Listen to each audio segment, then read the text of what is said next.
Welcome to Screen Hollywood, the home of movie news and entertainment. Don't forget to like, share, and subscribe.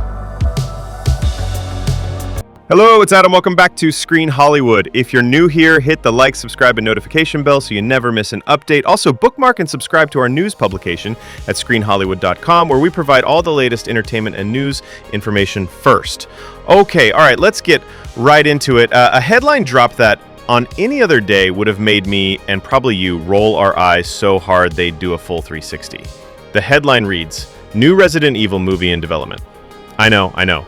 Your hand is already moving to click away from this video. You're thinking, again? How many times are they going to try and fail to get this right? Haven't we suffered enough? And honestly, for about 5 seconds, I was right there with you. My soul left my body. Another reboot. Another attempt to cash in on one of the most iconic names in video game history. But then I read the rest of the sentence, and a name was attached to this project. A name that didn't just stop the eye roll mid-spin, it made me sit up straight. A name that completely changes the game. That name is Zack Kger. Yeah, the guy who directed Barbarian. The guy whose current movie, Weapons, is cleaning up at the box office. That Zack Kger.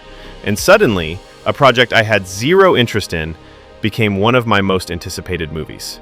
If you're going to roll your eyes at yet another reboot, you need to think again. This is different. This is the news we didn't even know we needed.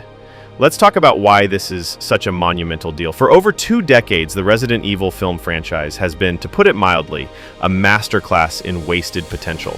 Let's be real here. The game that started it all in 1996 and the sequels that followed are all-time greats. They are pillars of the survival horror genre.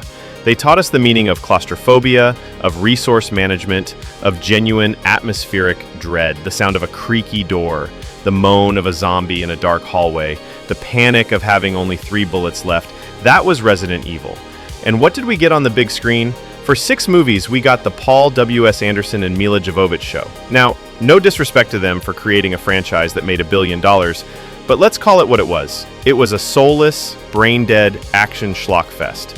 The movies took the core concepts of the game, zombies, a sinister corporation, and stripped away everything that made it special. They threw away the horror, the puzzles, and the tension, and replaced it with slow-motion martial arts, ridiculous wire-fu, and an endless barrage of CGI monsters. They were cheap Friday night popcorn movies, the kind of straight-to-streaming content we get flooded with today, except they were in theaters. They just ended up being soulless shoot-'em-ups with a nice piece of eye candy front and center to keep the boys engaged. The deep, terrifying lore of the Umbrella Corporation was reduced to a backdrop for the next big explosion. And for 25 years, a franchise that spans generations of gamers has been a cinematic joke. We believed there was so much wasted potential. So when they announced the reboot, Welcome to Raccoon City, we thought, okay, maybe this time.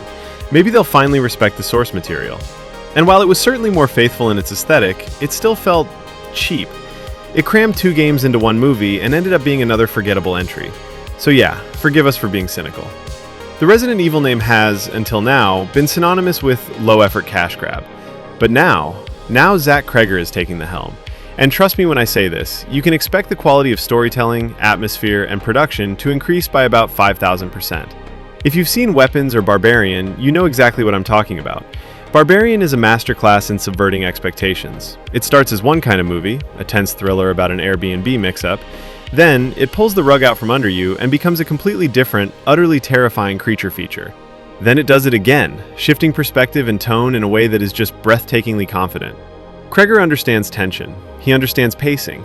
He knows how to use darkness and silence as weapons. He knows how to build a world within a confined space and make you terrified of what's behind every single door. Sound familiar? That's the entire DNA of the original Resident Evil game. He's not going to give us a hero doing backflips off a zombie's head. He's going to give us a character who is genuinely terrified, who makes mistakes, and whose survival feels owned. Zack Kger's version won't be a mindless, shallow shoot-'em-up. He will bring the depth, the intrigue, the twists, and the turns that this franchise has been screaming for. This is a filmmaker who respects the audience's intelligence. He's going to give justice to the game that is so long overdue. He is going to bring the horror back to Resident Evil. Now, here's the most interesting part, and it comes directly from the Deadline report. Cregger confirmed he is writing and directing, and listen to this quote. He says he's taking the franchise in a different direction. His story is an quote-unquote alternative story set within the Resident Evil world. This is genius. This is the smartest possible move he could make. Instead of doing a direct beat-for-beat remake of the first game in the Spencer Mansion or the second game in the Raccoon City Police Department, he's freeing himself from the shackles of direct adaptation. That's where so many of these movies fail.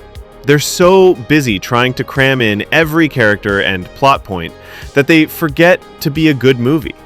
By creating an alternative story, Cregger can capture the essence of Resident Evil without being a slave to its plot.